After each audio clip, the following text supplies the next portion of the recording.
Get ready to enter a brave new world with your host, Vasant Dar.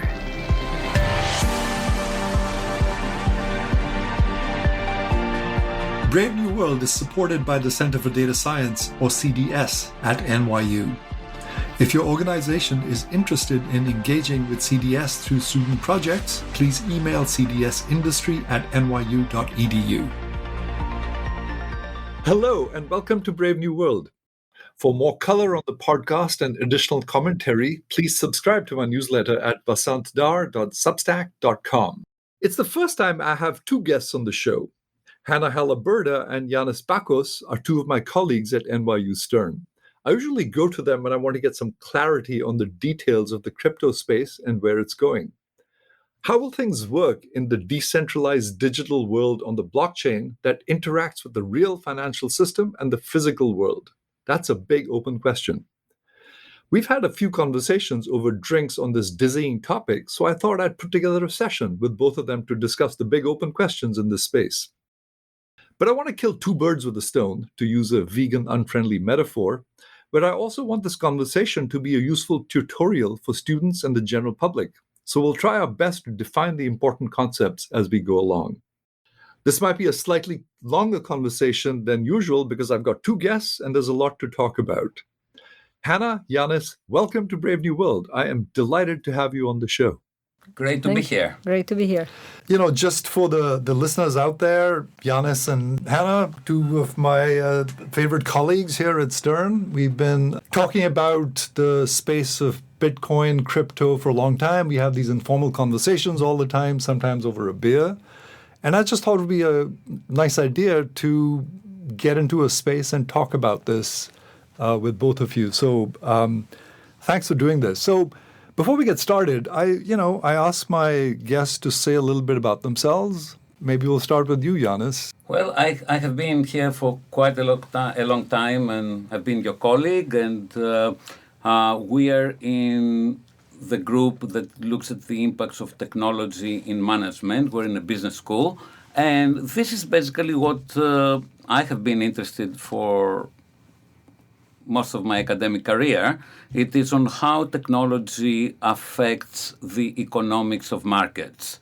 And kind of my background is I started with a technical background in computer engineering, and then I moved into management and economics, and always I have been thinking that technology can change the way the economy and markets function. And so this has always been my interest.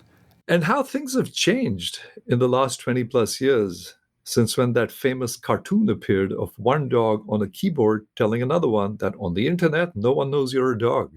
They have. And, in these days, crypto and the related technologies is one of the big things that happen. And I guess the equivalent would be you're a dog and nobody knows that you own Bitcoin. Indeed, yeah. Hanna, say a little bit about yourself. Well, so I am a kind of a newer arrival to the IS group at Stern. My journey took me from economics department, where I did my PhD, to a strategy department at HBS, through central banking to IS department. And initially, my interest was in platforms and kind of internet platforms, coming from the same general interest: how technology is changing economic forces, how technology is changing companies and strategy. And in around 2011, I started to investigate Bitcoin, because at that time we were not yet talking about blockchain. The word blockchain was not a word yet. That only came 2015, and I found it very interesting. I figured out how Bitcoin works, and then I was very interested in claims how Bitcoin and later blockchain and cryptocurrencies can change the world of finance, can change the world of management, can change how we do business.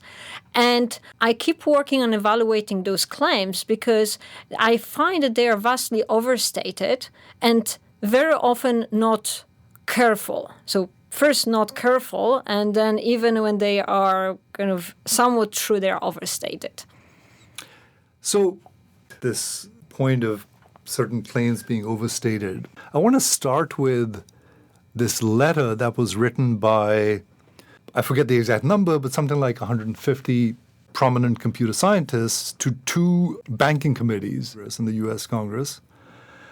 And I'll just read out a few sentences from what they wrote. And it's concern about this new innovation that we're seeing, in the world of Bitcoin, blockchain, crypto.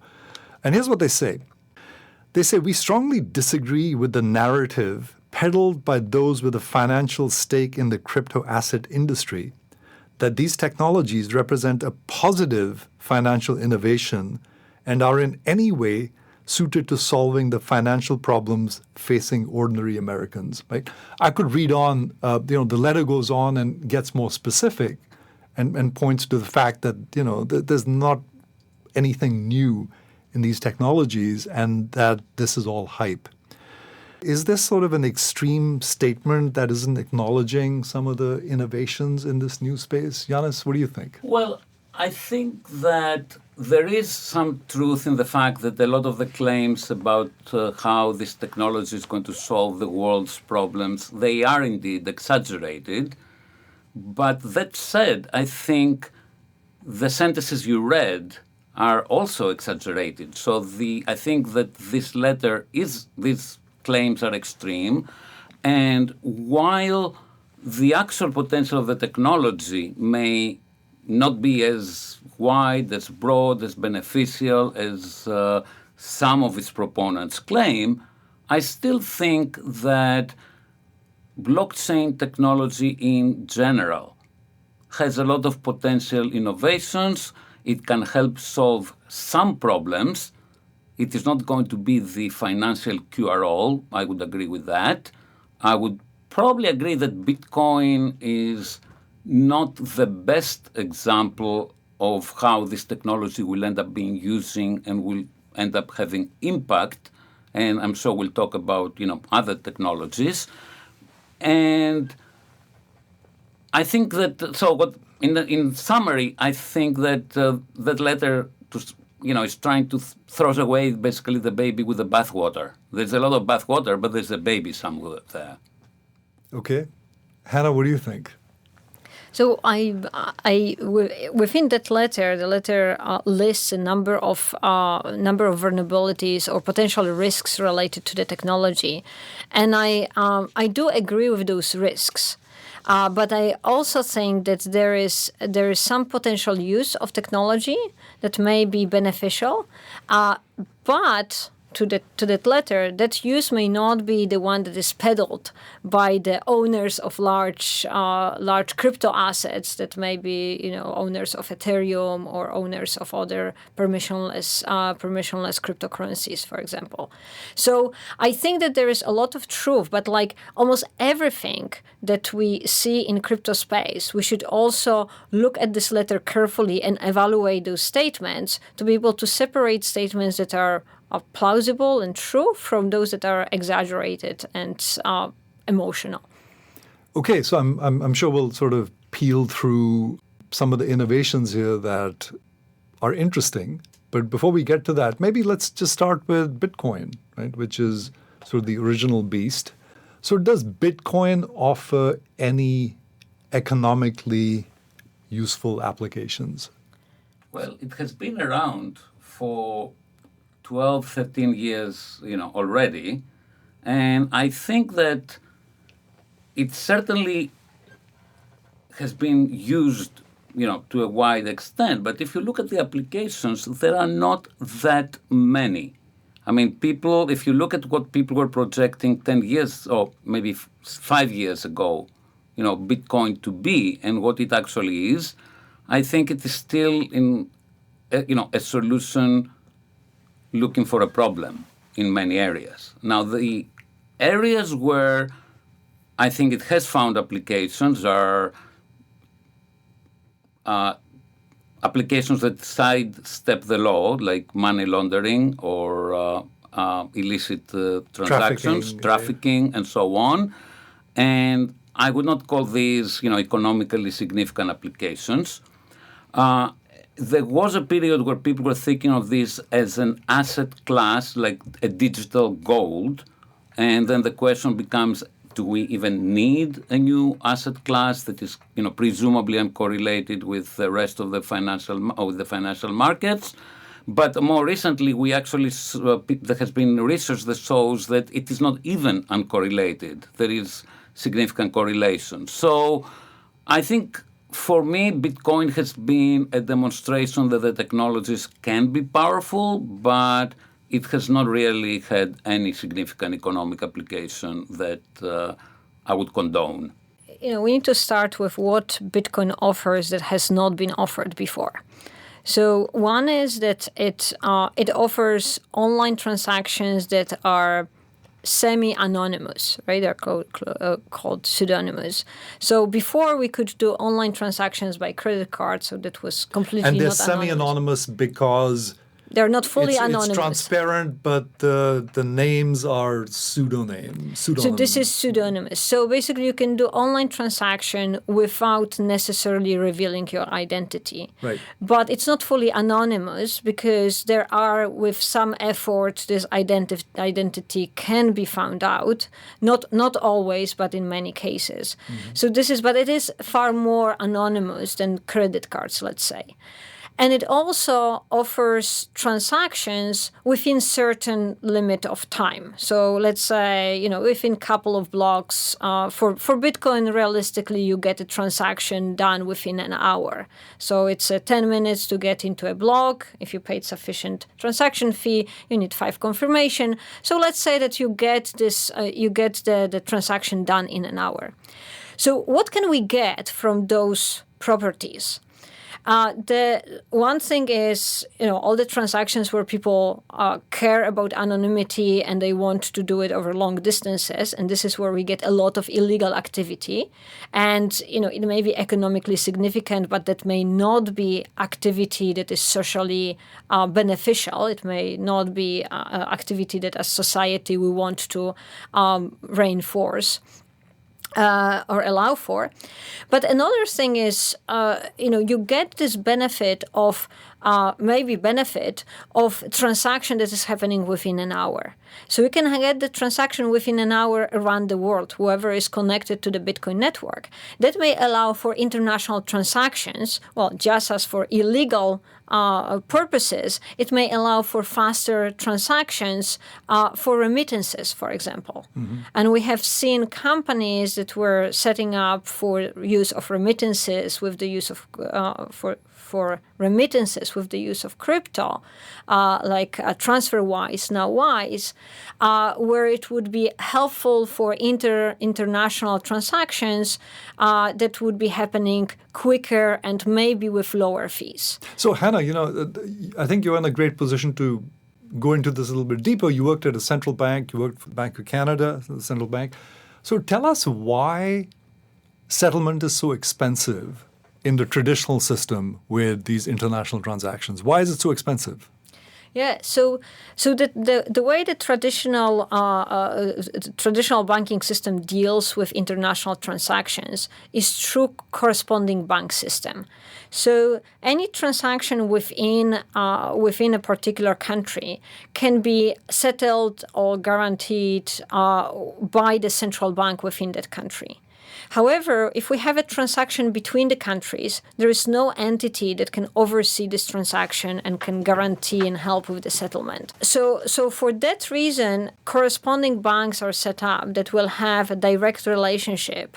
And then they need to exchange those messages that come through SWIFT, a SWIFT system, where one bank sends to another bank a message that a person X wants to send to a person Y a number of dollars, and we have it on our account. He has it on our account, and then the second bank is saying, okay, I'm going to adjust the the records of the recipient. Could you confirm that you adjusted the record of the sender? Yes, I adjusted the record of the sender. So you get 3 messages that need to be sent. This the same, by the way, happens also for banks within the country. But now for this international settlement, then the banks may adjust the ledgers, their individual ledgers, but the money may never come. So, for example, the sender's bank either made a mistake, or maybe there were too many withdrawals and they did not update their system often enough,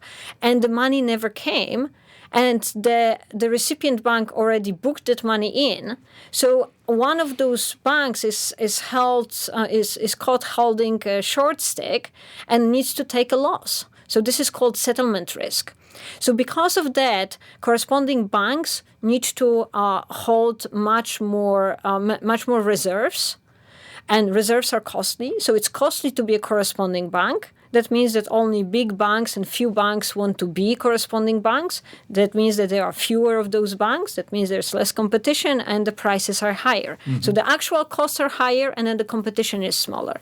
So this way you get you get much more expensive international transfers, and they take 3 days because of those messages that need to be exchanged for the individual books to be adjusted. Right. So you're saying that in contrast here, the blockchain often offers the settlement layer, and it's done in an hour. And within an hour, without the corresponding bank system and without the settlement risk, we can make this transfer. And I fully agree that both these applications, anonymity and settlement, can be done with blockchain technology. But Bitcoin is not the best solution for either of those. I mean, there are some cases where 1 hour is okay, but 1 hour is not okay if I want to pay the coffee shop for the espresso I just bought. Yeah. And there are better solutions, blockchain better solutions for that. Right. And even for settlement, there are better solutions developed for the purpose. So if we are talking about how good Bitcoin is, I'd like to say that Bitcoin is like the number Swiss bank accounts of the 21st century. And so was there use? Say more about that. So think about before Bitcoin, people were using Swiss bank accounts to get some degree of anonymity, although under certain circumstances they could go away, and they were using it, to hold assets, to pay people in ways that could not be observed by their governments or by other people, and overall, there was clearly demand for that. The Swiss banks were making a lot of money, but it's a system that went away because it imposed a lot of social costs. Mm-hmm. And so I'm thinking of Bitcoin as being kind of the equivalent today. And we have seen, again, a trend of trying to regulate away a lot of the illegal and socially undesirable uses. And, you have some success, but it's not as easy. So to your point, Yannis, indeed, Bitcoin is not the best for any of those uses.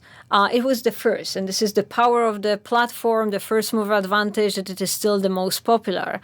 If it is for anonymity, which, like I say, I don't think that it is leading to socially desirable economic activity, then we have cryptocurrencies that focus on anonymity and were developed to enhance anonymity, because Bitcoin is not anonymous enough if you really want to assure anonymity. So there's Monero and Zcash.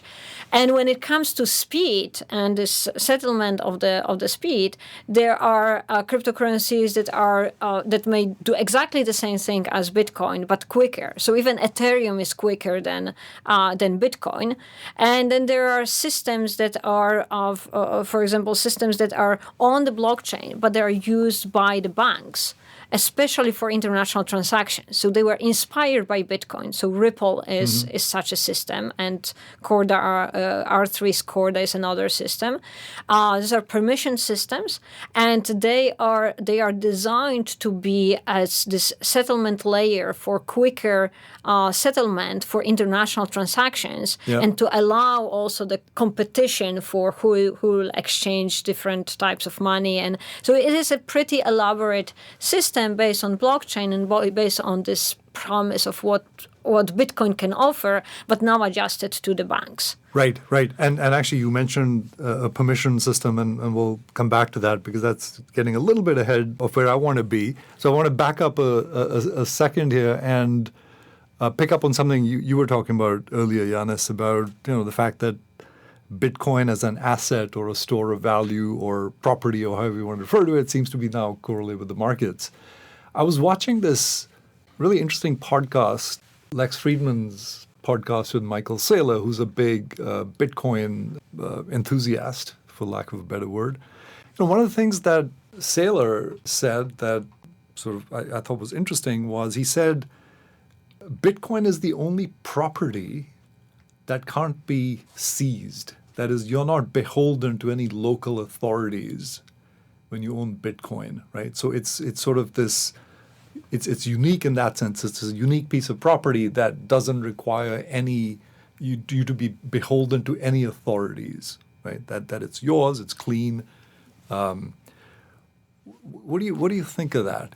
Do you buy that? Well, first of all, let me say that as a digital asset, Bitcoin is a lot more volatile, and it is not, again, clear that its markets are, not subject to possibly insider trading and other issues that you may have in an asset. So it is probably not, it is not an asset that normally we would think a lot of average people want to have in their portfolios. So unless there is some reason why you want to invest in that, I think that is one issue that I have with Bitcoin as a digital asset. Right. So I guess he's kind of reflecting this libertarian kind of view that, I don't want to be beholden to local authorities. If I have property, it's my property. It's not, though, 100% true. So what I would agree with is that it is a lot more difficult to take away your Bitcoin than it is to take your traditional bank account where you can show up, with some type of legal document, or your house for that matter, where exactly the police can come and kick you out. But even with Bitcoin, there are several examples where governments have been able to identify the owners of Bitcoin, and then you can compel that owner to transfer basically the Bitcoin. So in that way you can take them away if you can identify who is the owner and you have access to them. Or even we have cases where governments or the FBI typically trying to take money back from criminals. They would be able to hack into those criminals and basically reverse certain transactions, essentially steal their digital keys and then use that to take away, their ill-holden belongings. And they may be ill-holden belongings, but what is ill-holden is something that is debatable. What is ill-holden to one person may not be to another. So to the extent that you have government surveillance, that could be used to take away your Bitcoins. But it is not as easy, granted, as it is to take away other property. Fair enough. What do you think, Hanna?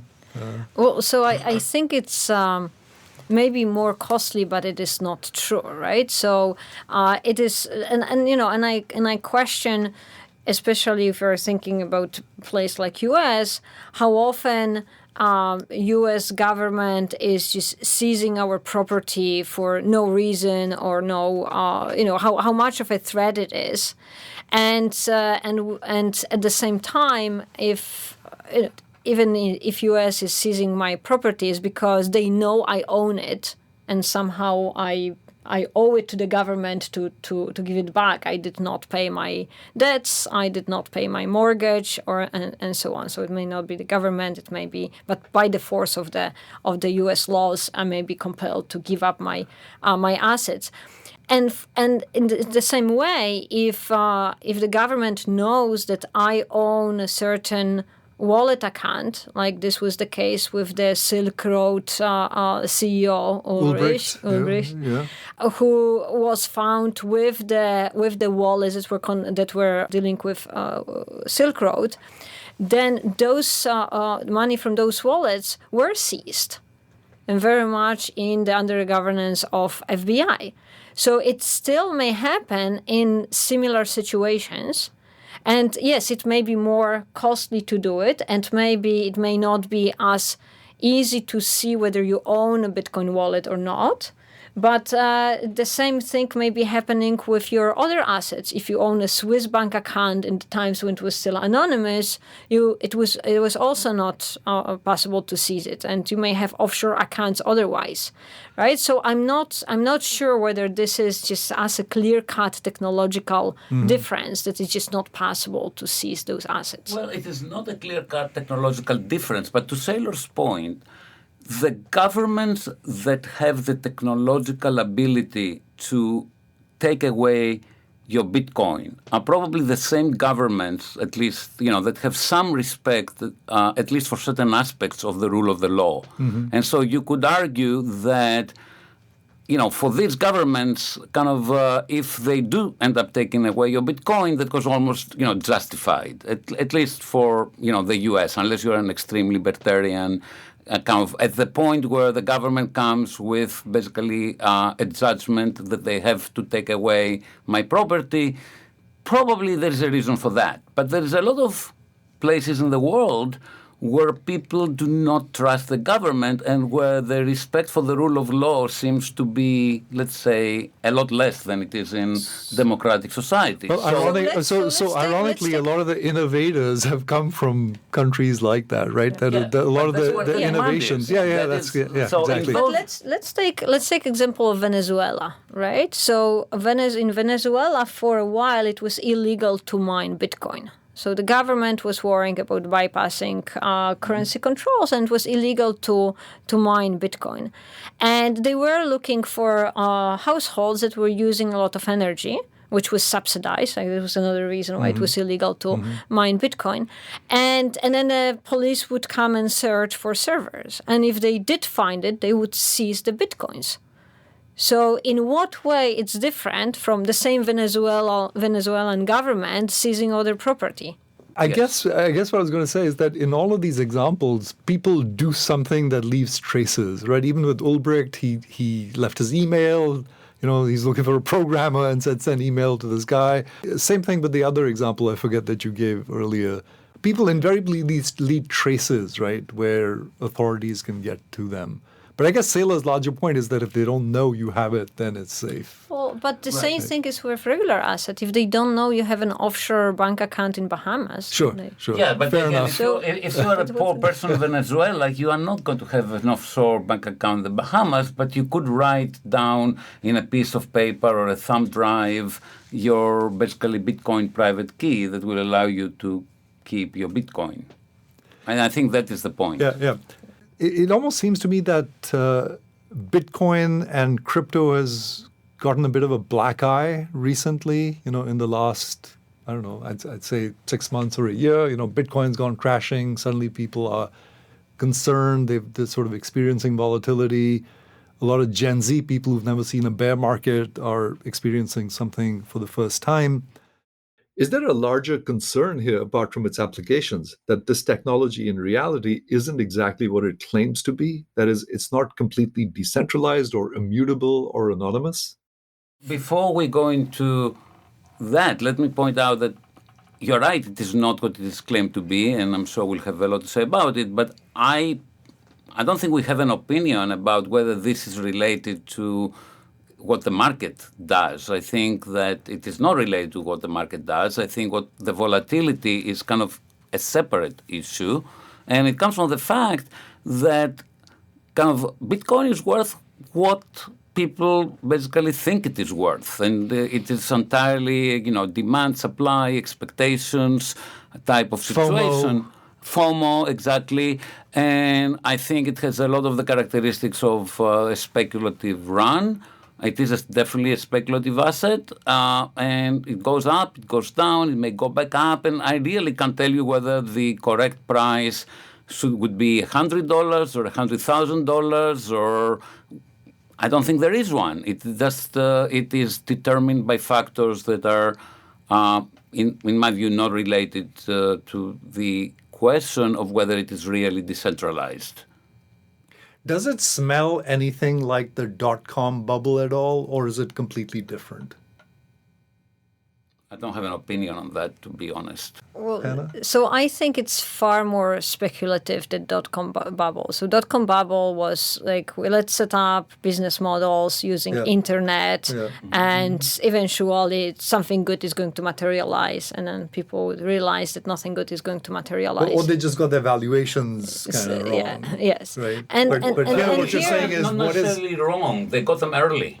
Because I think eventually a lot of the valuations now are a lot higher than they were during the internet bubble. Sure. But it's the valuation of the big guys, right? But that time it was the valuation of hundreds of people. The companies like Web Sprockets or Pets.com.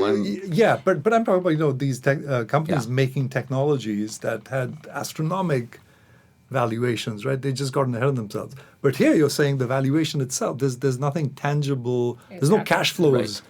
Or anything. So it really is not necessarily related to the quality of technology.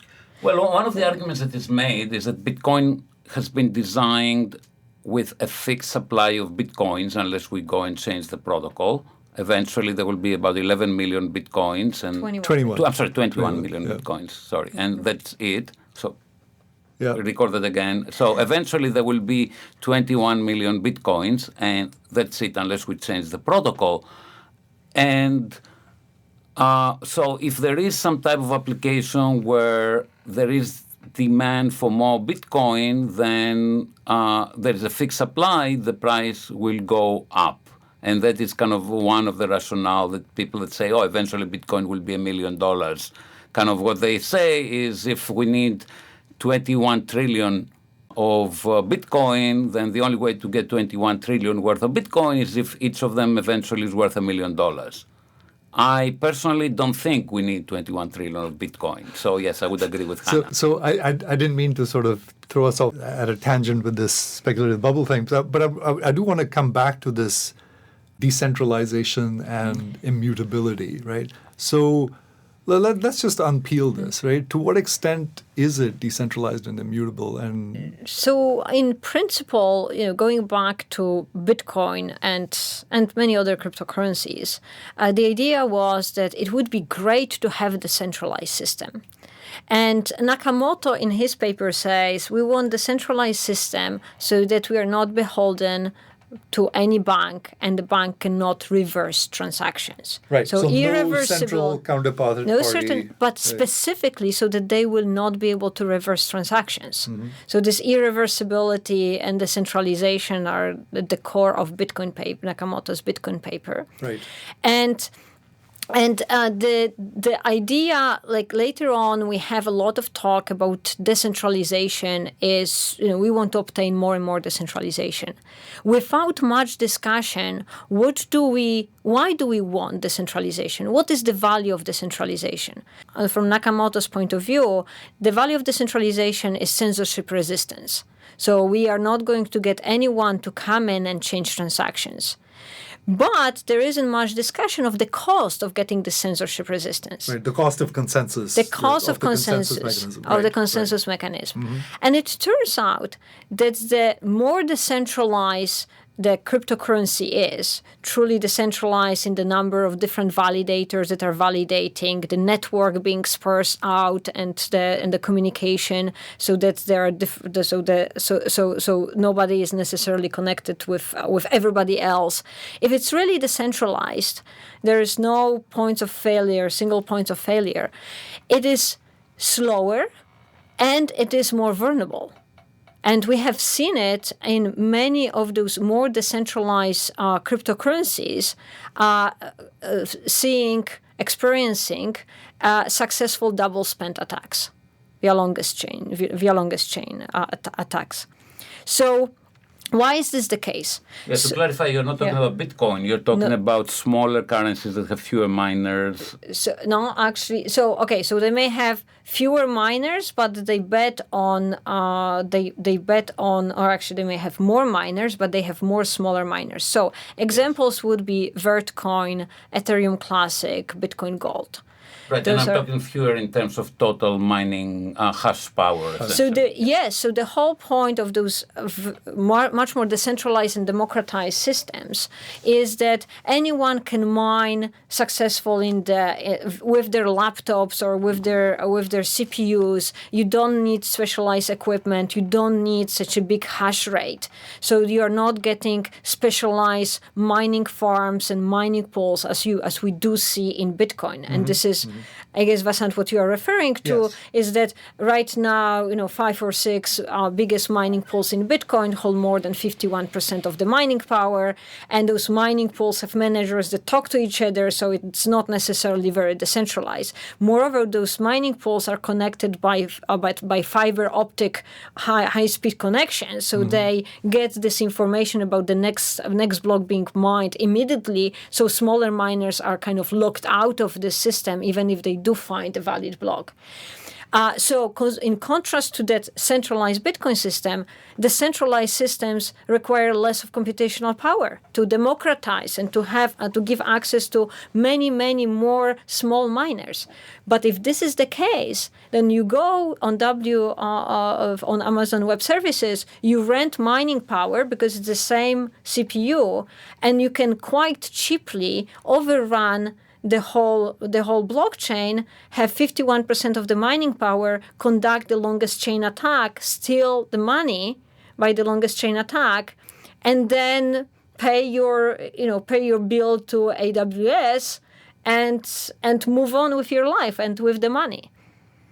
And there have been successful attacks like that. So more decentralized cryptocurrencies are more vulnerable. And we are not really talking much about it when we talk about, we want more decentralized systems. Are you talking about the smaller ones being more vulnerable? Yes. In fairness, I think that the reason why they're more vulnerable is that they are smaller and they have less total mining power, hash power. Right. Well, if they use hash, hash computing power for mining. They use hash, but their principles of Vertcoin was betting on creating this system that is going to be resistant to ASICs and this investment and keeping changing hashing function for hashing. So it was the purpose to be decentralized. So by the way, decentralized as opposed to small. If these systems had attracted the type or the amount of hashing power that Bitcoin has, then they would be a lot more secure. But I think one point I don't want to miss, though, is you mentioned that the miners in Bitcoin are quite centralized, and that happens to be the incentives, the technological incentives are there to do that. So these two things are not independent. The fact that Bitcoin is the biggest and Ethereum have the biggest mining power behind them, and that they end up being relatively centralized in terms of mining power, are consequences of one another. Right, but that puts them at risk. I mean, this is one of the things that Antoinette Schwar mentioned in my conversation with her, is that if you leave a system unfettered, it sort of moves towards concentration. Well, only if it's popular. So only if it's popular. If the price of the coin is high, so that it's profitable to mine, you get more and more competition to mine, and you get incentives to centralize. So either you have popular coin that gets centralized and therefore is vulnerable to coordination of those biggest miners, Or you have a small coin that is decentralized and then is vulnerable because it has a low overall computational power. Right. Because those guys can come in and because and then hack the system. the other guys can come in and overwhelm the system. Yeah. So where is this middle ground? So I actually thought that the reason for concentration would be because now you can win often enough, right? I mean, if you've got like 0.0001% of the mining power, you may have a string of 20,000 losses, and then you never win and you're out of business, right? So there's a sort of a natural tendency to want to concentrate. But what Antoinette said was, well, it also arises because when prices go down, like some miners will leave, and sort of that also leads to concentration, which I thought was kind of interesting. The bigger one stays. Yeah, the bigger ones stay, and so the pool gets more concentrated. Exactly. And so the idea of Bitcoin was that basically you don't need to trust institutions, you only need to trust the technology. Right. And to some extent that is true, you do trust the technology, but there are informal institutions behind the technology. Yeah. Like the fact that you have 10 miners essentially controlling a lot of the Bitcoin power. Yeah. These 10 miners, and also a very small number of developers that, what we call the Bitcoin core, they are essential every time that you need to evolve the protocol, every time you have a problem that needs to be fixed because something went wrong, let's say, with a protocol upgrade. These people basically get on the chat channel and kind of address the problem. So they are an informal institution. Yeah. To which you do trust. So essentially what you're saying is I don't trust the government, but I trust these guys basically, or this informal institution of people that I generally don't even know who they are, to preserve the system. And they fix things by coordinating, right? So you have 10, 15 very, core very people. interesting, right? When you sort of peel through the layers of the system, and it almost reminds me of this line from a song by The Who. Meet the new boss, same as the old boss. It's sort of it's not the same as the old boss because they have So as kind of we've discussed, they have. I don't trust those guys. I don't trust anyone. But oops, I have to trust these guys now, right? Yes. And they're talking to each other, and it's probably similar in Ethereum, right? I mean, there's a more formal foundation there, and kind of the people, in the founders of Ethereum are kind of they're eponymous and involved. Right. But, Hanna,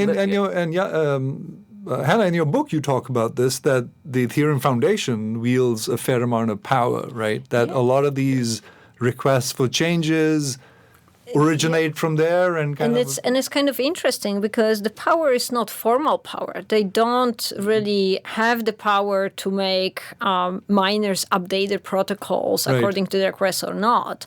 But they have enough of the moral clout that if they request to upgrade the protocol, except for the fork between Ethereum and Ethereum Classic, all those upgrades are happening every time, and there isn't really as much of a confusion which version of the protocol, which version of the software we are using, as there is in Bitcoin, for example. So there is, and probably because Vitalik Buterin, the creator of Ethereum, is still the main guy in Ethereum Foundation, that has a lot of power, which is an informal power.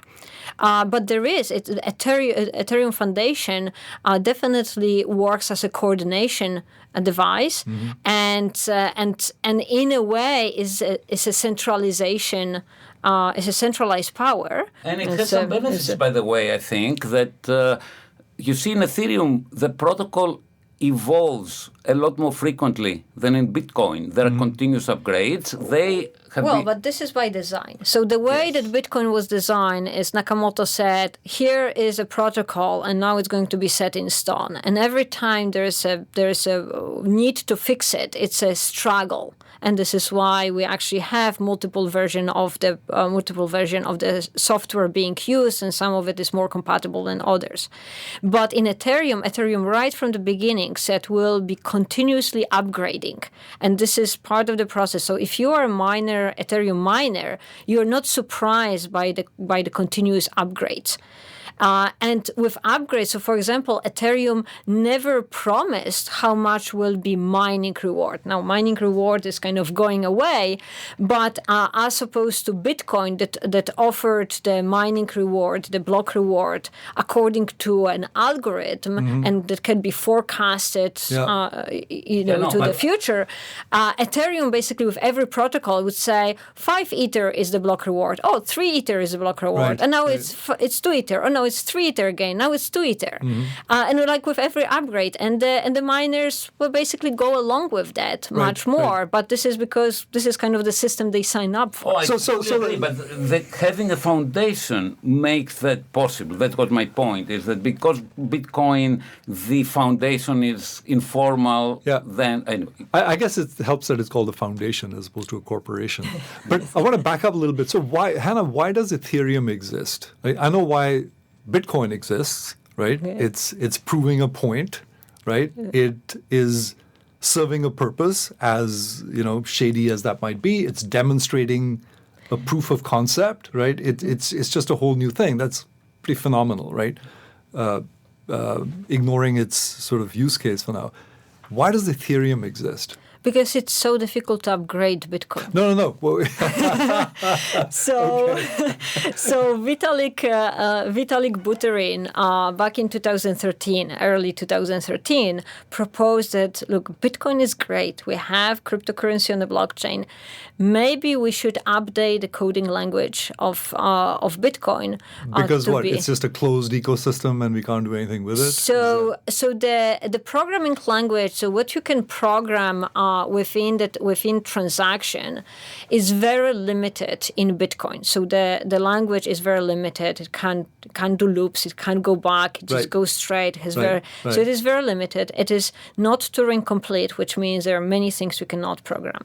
So the Vitalik Buterin's proposal was, let's update Bitcoin so that we can have a Turing-complete language so that we can program smart contracts. Right. Because once we have cryptocurrency, we can finally deliver on Nick Szabo's idea of smart contracts, automated agreements, or kind of if-then statement that will execute automatically. And with all the record and execution happening on the blockchain. That seems to be a nice proposal, except Bitcoin community did not agree for such a big change, like changing the coding language. And frustrated by this, in late 2013, Vitalik announced that he's going to create a new blockchain that is going to be with the purpose to create smart contracts platform. So basically a Turing-complete language. With Turing-complete language for the purpose of smart contracts. And this was the basis of Ethereum. I mean, this is exactly what Ethereum is. And after rounds of financing, coding, developing, and optimizing it for smart contracts, Ethereum came to life in 2015. You just used the word smart contract several times. So let's define it. So smart contract is a very simple software, so not necessarily smart and not necessarily contract, which is a more or less if-then statement. If certain conditions are satisfied, then some output is being created. And the idea is that you can code it, you can place those smart contracts, those little programs on a blockchain, and then you can on the blockchain call those smart contracts. And therefore, every time you call it and you say, here, conditions are satisfied, then this contract is executed. And you can think of it as an agent that is running on the blockchain, and it can initiate transactions, it can be the receiver of transactions, and it can call other smart contracts. And it can create other smart contracts. So I can create a smart contract to sell my house? You can create, yes. But you're going to sell your house under what conditions? So there's an if-then statement. What is the if part? Then sell my house. Well, I could make up something, but I'm just saying. But again, the challenge is the smart contracts, as Hanna mentioned, run on the blockchain. So then the question is how once your house... So there's a number of questions here, but let's say if you define, here's my asking price, you could actually have someone send you enough Ether on the blockchain, to satisfy that. Now, how are you going to translate then that from the blockchain to the physical world? This is what we call the gateway problem. Because for your house doesn't live on the blockchain. So let's back up here a little bit before we get into the gateway problem. And I sort of deliberately threw the house example in because it's complicated. But I guess what I was getting at is the vision here seems to be that you should be able to do pretty much any kind of transaction on this blockchain, right? I'm talking about sort of the vision of this thing. Absolutely. That is, a lot of commercial activity happens, based on contracts. So to come to your house example, there are components that are outside, the block. So the financial part can all happen on the blockchain. If your house is represented, your house eventually could be. But it could be like the condition of a house, I guess, could be a problem, right? So let's get there. But first of all, the actual ownership of your house eventually could be encoded in the blockchain through something like an NFT or through a registry that is connected to the blockchain if the city decided to do that. Or if we are talking about the vision, we may say that the city is holding the registry of the houses in a smart contract on a blockchain, right? And then what you can say is you can have a smart contract that if someone, the first person to send me 20,000 Ether is going to be assigned as the owner of my house, the lot number, whatever, in the city database. Right. And then there's always the question of how do I establish the condition of your house, which you brought. Right. And there's a technology solution, which is unlikely in the case for your house, that you have enough sensors, cameras, and so on that automatically pull that information.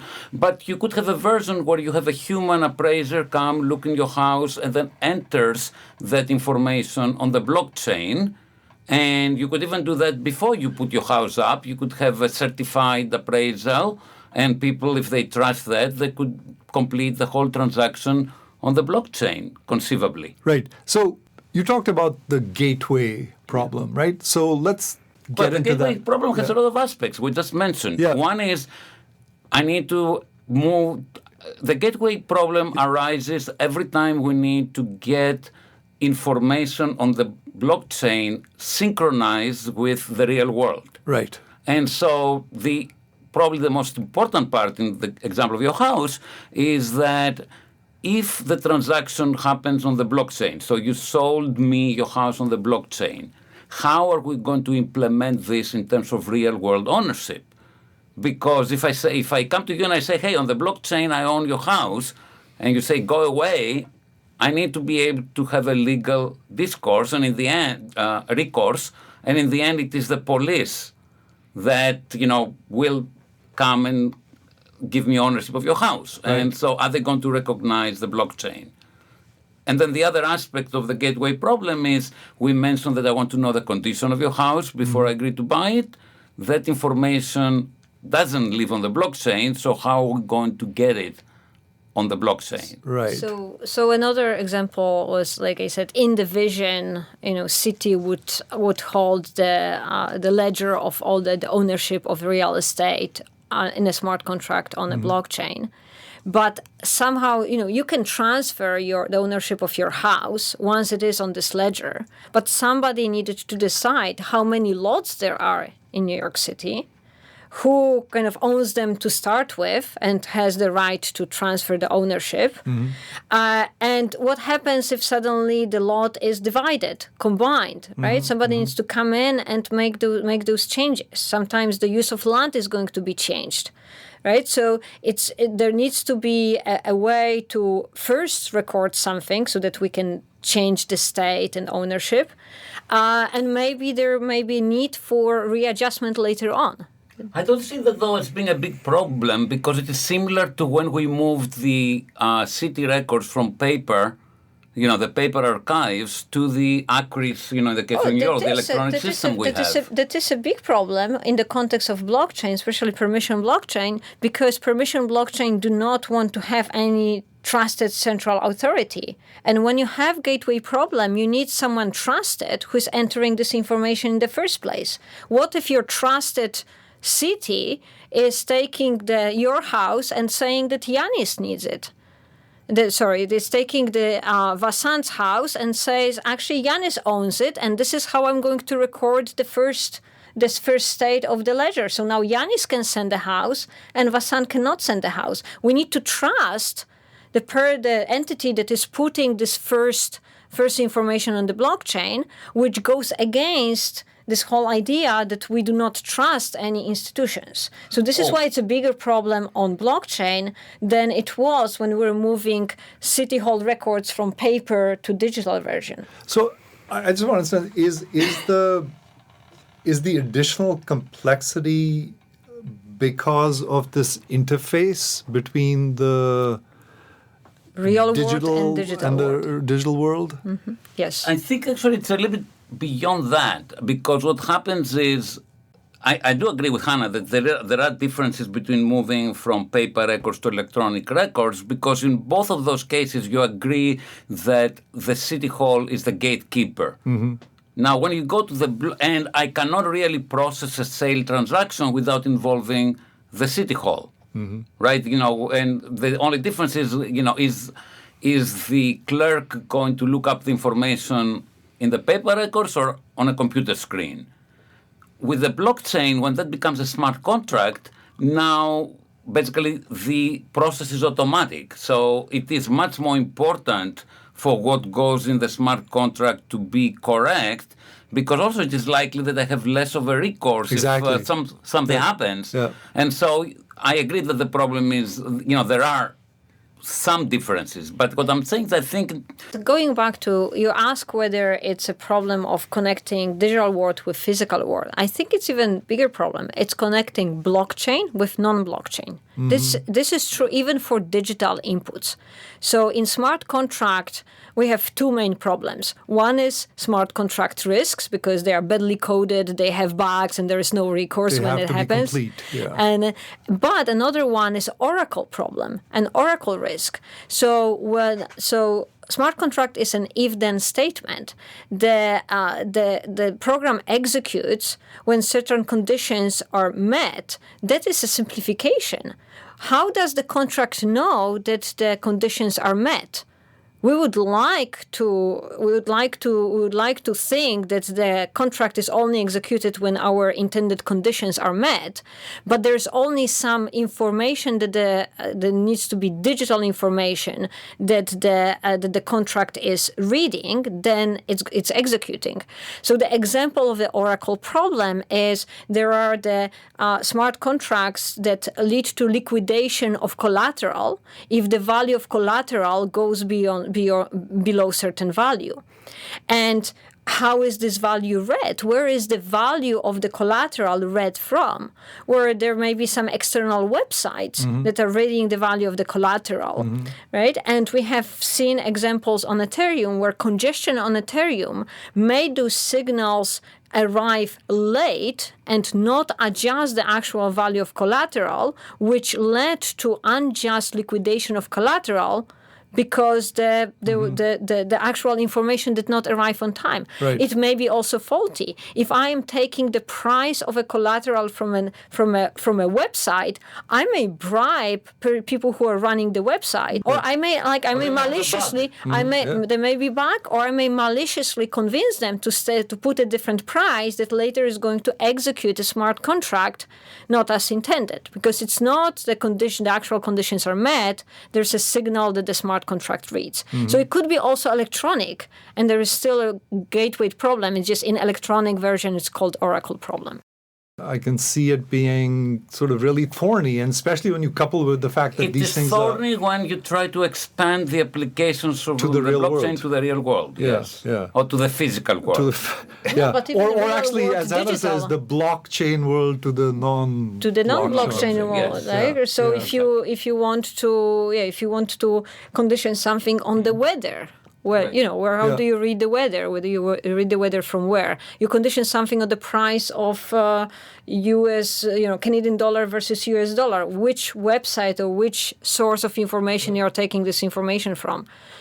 So, one of the things I've been sort of a little mindful about is term usage, and you alluded to permissioned blockchain. So let's talk about that, the fundamental difference between permissionless and permissioned blockchains. Yes. So one of the ways to think about it is blockchains have users and validators. And the validators are the parties that kind of make ensure that there's consensus reached and that the blockchain functions well. In a permissionless blockchain, anybody can become either a user or a validator, which in the case of Bitcoin would be a miner. In a permission blockchain, you can have either the users or the validators or both of them to be parties that are certified by and allowed to join in that capacity by whoever creates the blockchain. We've already used the terms permissionless and permissioned blockchains. So let's define them before we ask which is more attractive for what, especially with respect to this whole digital/physical world integration problem that we've been talking about. So I think it really depends on, it's attractive for whom. It is clear that permissionless blockchains capture the mainstream imagination of retail users, I would say. It's the DeFi. The purists. The purists and, people who are playing with it. Oh, I want to invest in Bitcoin. I want to invest in crypto. I want to check out DeFi. I'm taking part in liquidity pools and this type of activity. It's very visible. It's more in the news. It's more there's more action. There's a lot of excitement. However, I think there's a lot of action that is more silent, but it is happening, and those are enterprise blockchains that are being implemented, and those enterprise blockchains are permission blockchains. And they are being implemented by financial institutions, by banks, by Walmart together with IBM, but by Maersk, the the shipping company together with IBM. And they are creating permission blockchains for supply chain, for food distribution, for many other users. There isn't as much of a fanfare on that, and they do not need to rally up general support, because this is to increase their operations, increase their operational efficiency. And there seems to be much more use, and maybe in the future there will be much more value in nominal terms passing through permission blockchains rather than permissionless blockchain. Yeah, I fully agree with that. I mean, in a way, if I were to sort of try and interpret that, I guess at the risk of oversimplification, is it technology achieves good enough consensus at a much lower cost without the complications? Is that kind of what it boils down to? The question is basically the advantage of permissionless blockchains is that in theory you don't need to trust anyone. Right. The trade-off, and as we said before, that is not necessarily true, but because with permission blockchain you trust the validators. So you have to trust some institutions, and what you get for that, you get much more efficiency. And I think that in real commerce, by definition, you trust the party you're interacting with. Actually, you don't need to trust trust the morality of the party. You trust that the party will be held accountable if they misbehave. Whereas in permissionless blockchain, you cannot really identify party. There is no recourse. Right. So you need to. This is why the system is much more expensive to run, because you need to put all the safeguards up front rather than counting on ex post liability. And I would also say that one other premise of permissionless blockchain is that we believe that it's going to be immutable and with irreversible transactions. And permissioned blockchain, possibly the validators can get together, or the government, or some kind of law can make them reverse transactions. But that also is kind of an overstated contrast, because we have also seen in permissionless blockchain that some transactions have been, or smart contracts have been overturned if the majority of the blockchain agrees that they should be overturned. So it's kind of, you can change the history by consensus. It's not that any one party can come in and just change it, but if there's consensus, then permissionless blockchains can also change it. So that this contrast is, I think, overstated. Yeah, I mean, as long as you're operating within the legal systems and with parties that are identifiable, I find it hard to see why you would ever choose permissionless, because a permission blockchain basically will give you more efficiency, and it can accomplish the same things. And you could say that, but I don't trust like the 20 operators that may be behind, let's say, the Walmart, the IBM Walmart food chain blockchain. But frankly, if you don't trust IBM, if you don't trust Walmart, I believe MIT is... Apple, VeriSign. Right. They're the same institutions that certify the websites. Right. Then in that case, I think you have more serious problems than the fact that someone could reserve I guess what Hanna says is that it's not like you need to trust them. You need to that they need to be accountable. Right. Yeah. So you trust the court system, you trust the public opinion, you trust it. So, one of the questions that... And can I say one more thing? That also an important thing is, because the parties are identifiable, you don't trust them just because they can be accountable, you trust them because they have a reputation to protect. Right. Which is something this is a way of holding them accountable. Yes. So, one of the questions I get all the time is like, what's the killer app? What's the killer app in this space? So I'm going to throw that out at both of you. I think we touched it. I think it is going to be permissioned blockchains that will be deployed in specific applications. Yeah. And could be very broad applications. The things that Hanna mentioned, I think we're going to see a lot. I think we may see more blockchain-based payments and international, especially in the international transfers. And all of these eventually will probably migrate into some type of a permission blockchain. Anytime you have multiple institutions kind of working together, I think that a permission blockchain can be, you can think of it like a shared database, but it is a lot easier to operate with many institutional parties involved. Gotcha. Especially when we need sharing information, like, for example, shared ledger of payments, for example. Yeah. Do you see NFTs as a killer app at all? Can I say something to the previous part before we move on? Yep. So I would say that once we actually get a big adoption of blockchains, especially permission blockchains, it may move to the middleware layer, where the end customers may not even be aware that we are using blockchain. Right? So blockchains may be used big time, may be worth a lot of money, the technology and everything, but it's not necessarily going to be the retail, and that doesn't need to be visible kind of retail technology. It's like, how much do we care about internet at this point as the internet? It's like, we want our online banking app. Right. It's a protocol. It exists. It exists, and now and it's kind of invisible, even though and blockchain may be even more invisible than this. You will be shipping your goods, and yes, it's going to be cheaper and faster, more efficient, and you can track it better because they are using the trade lens, which is this IBM and Maersk blockchain. Yeah, good point. That's very interesting, this concept of the blockchain as middleware that's invisible, that gets the job done at a good enough level of security and performance.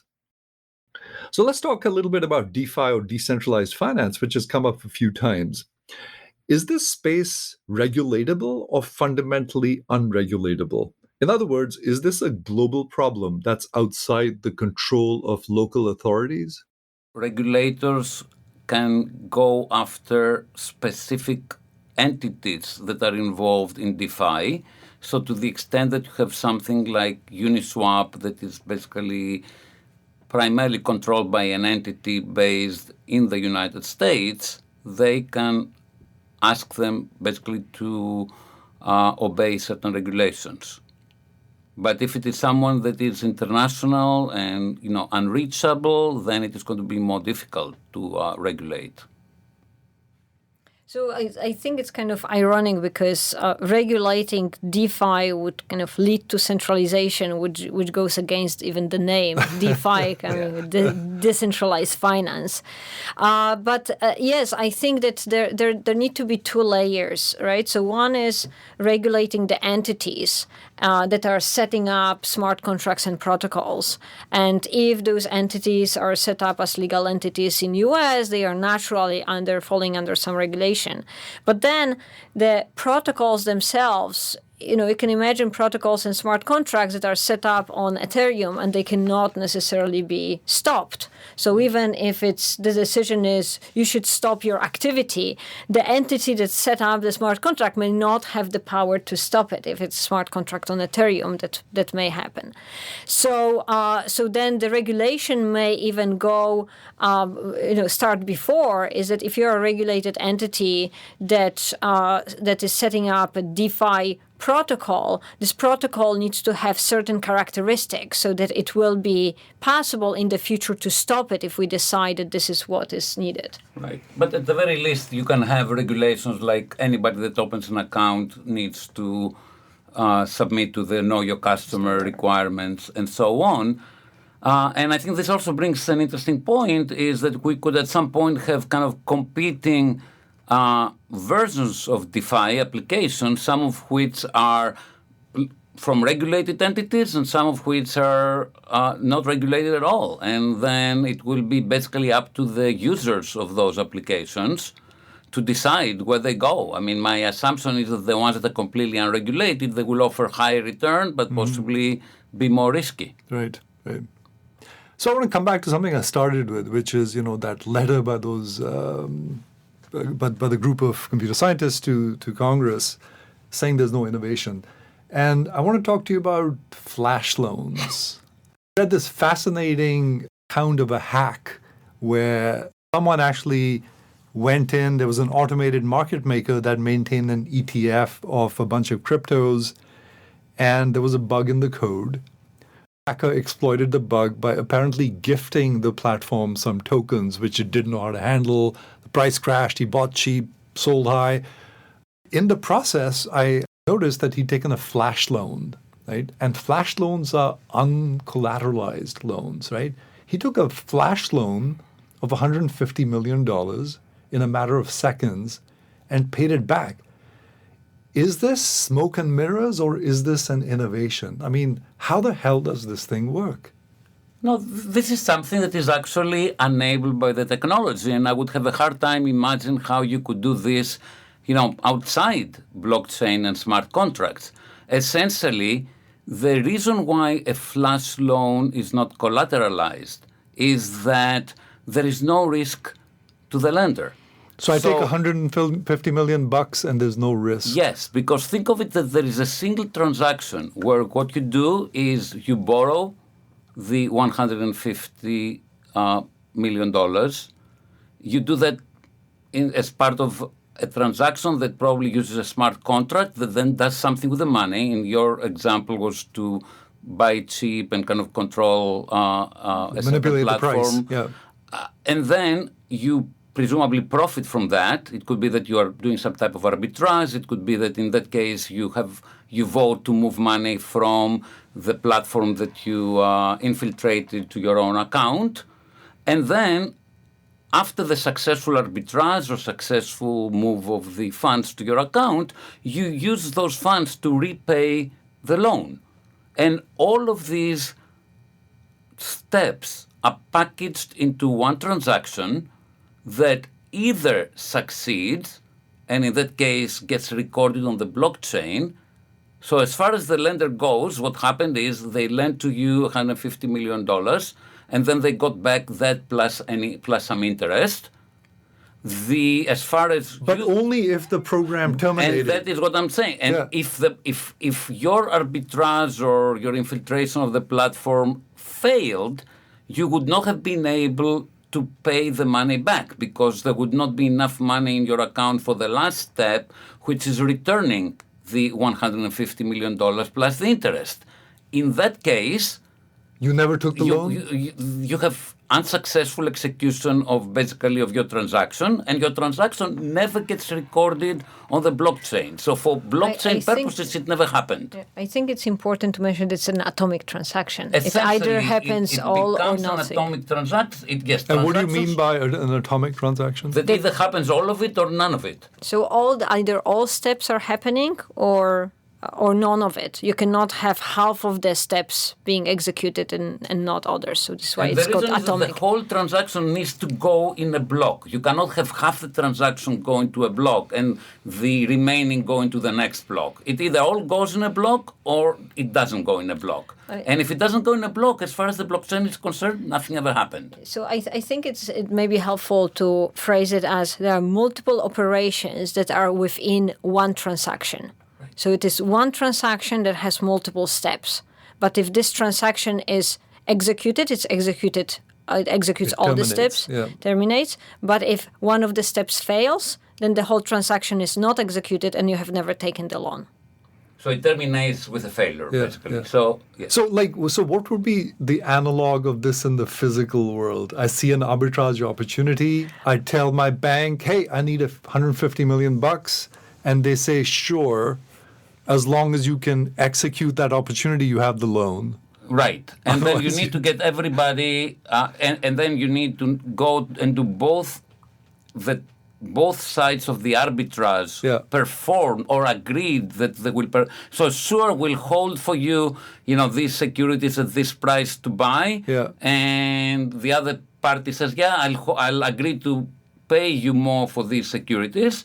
And so probably you could never do this for arbitrage, but actually I've heard people doing this, kind of flipping a house or something where you put everything in place and you never take possession. You sell basically, so think of it, I have a house. So these are like in working memory, they're in escrow. Right, and exactly. It all has to happen at the same time. But then what happens with the house if one element fails? No, then it doesn't. So think of it that what I do is I go, I get an agreement to buy a house at a certain price, and then I sell my agreement to another party basically for money, conditional on the whole transaction working. That I'm trying to think of an analog, but clearly you would never do this for... I think it's an innovation. I think it's an innovation of the blockchain, and I don't think we actually have a good analog in the traditional financial world. Yeah, very interesting. So basically, loan without loan without settlement risk, right? So transaction without escrow services can be used to provide that type of service or something similar, but it is not comparable. I agree, it's certainly innovation. Yeah, I guess it would be incredibly costly also in the real world Absolutely. to be able to do that. Yeah. It is, let's make clear that even if the transaction fails, you pay fees, right? You pay not the fees, you pay the cost, the gas. You pay the cost of running the contract. Right.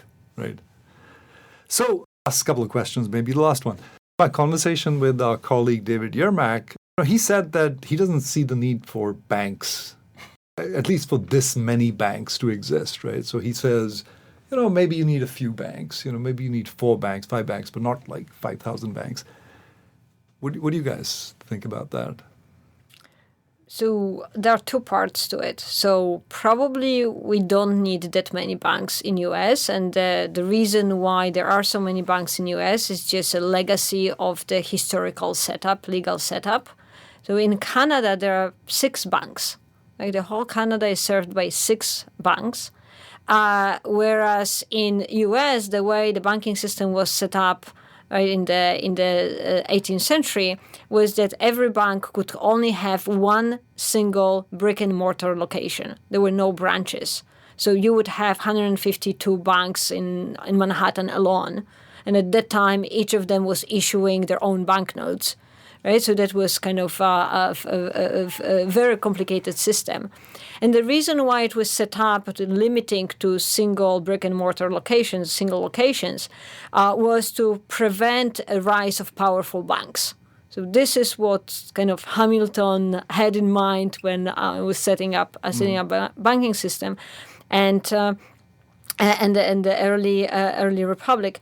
So this was a kind of legacy, and then eventually some states would allow multiple branches and banks setting up branches, but until the 80s it was not possible to have branches across state lines.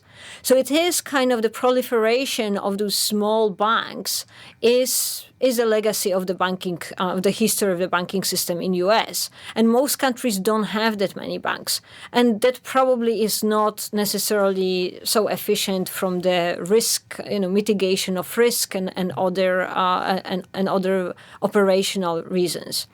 Now, so this is, I agree with that part, but I do not agree with the fact, with the statement that we do not need banks at all. Right? Those are two very different statements, because banks have very important role to play to serve as not only deposits. We probably can have other places to keep our deposits and not just cash under mattress, but then also giving loans and creating credit scores and so on.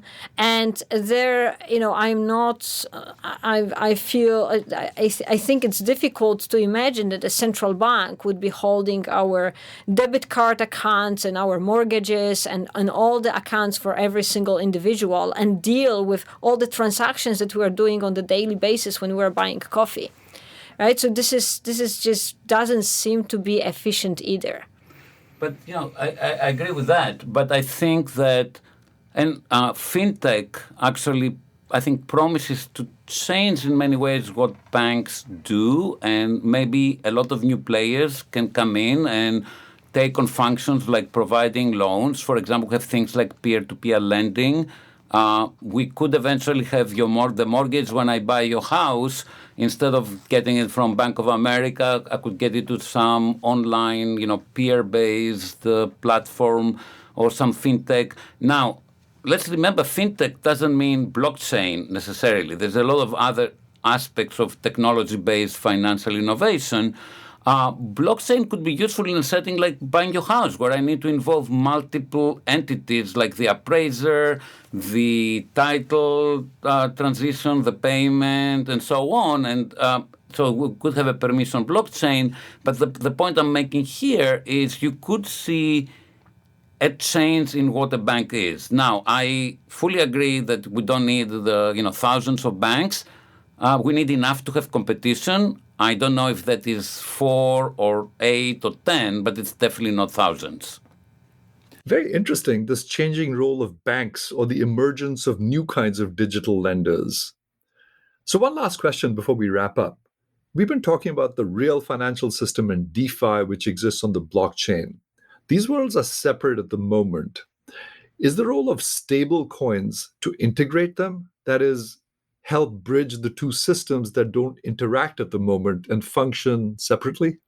They do already interact. Like, if you have a Bitcoin ETF or any kind of a crypto ETF in your brokerage account, you're already kind of interacting. I think the important point is right now the crypto /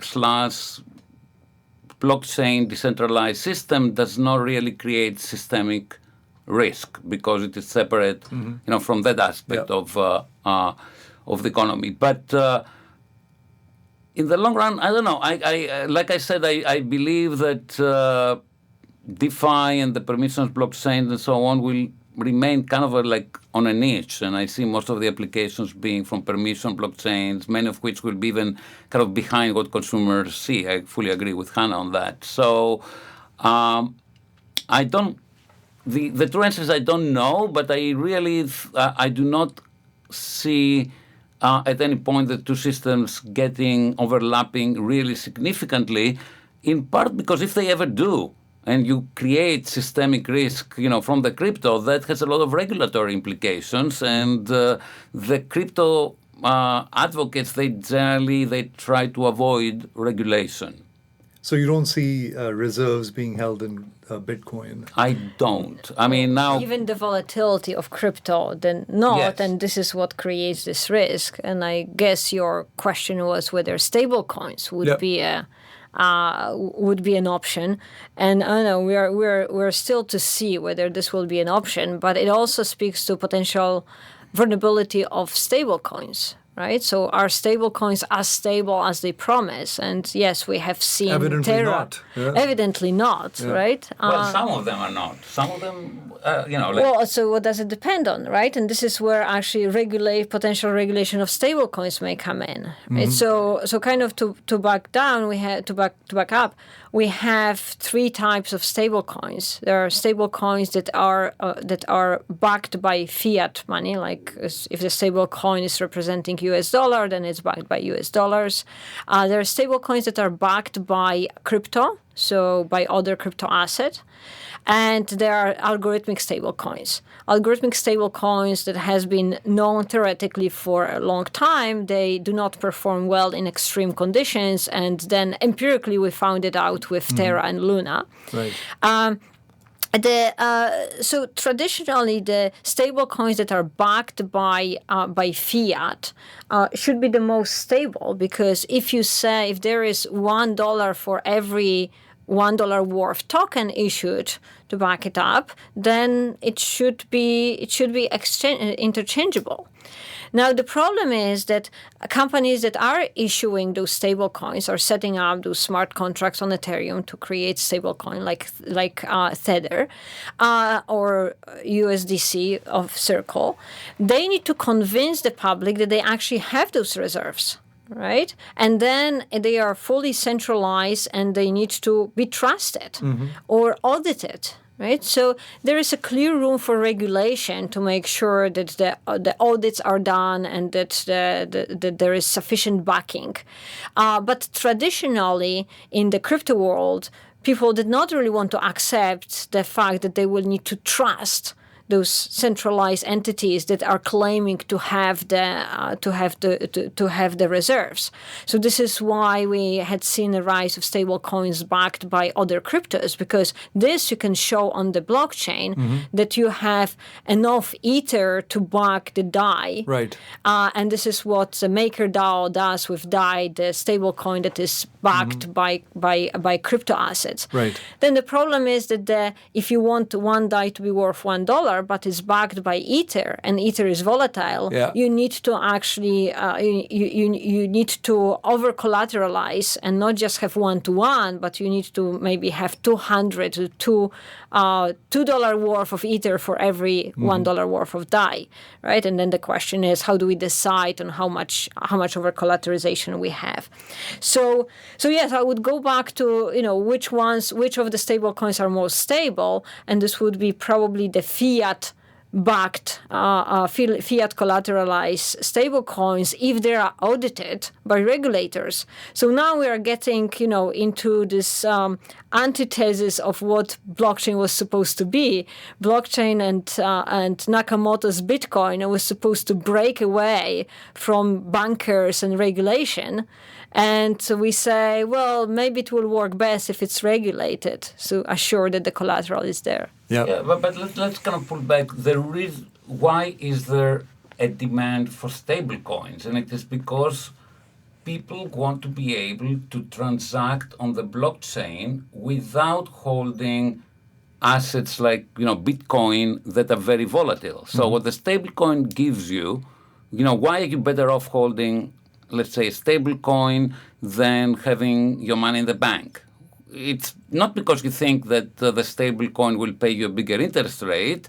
It is because you are going to be able to use it on the blockchain, possibly for something like decentralized finance, and get a return on that, which is something that you cannot do with the money you have in your bank account. Right.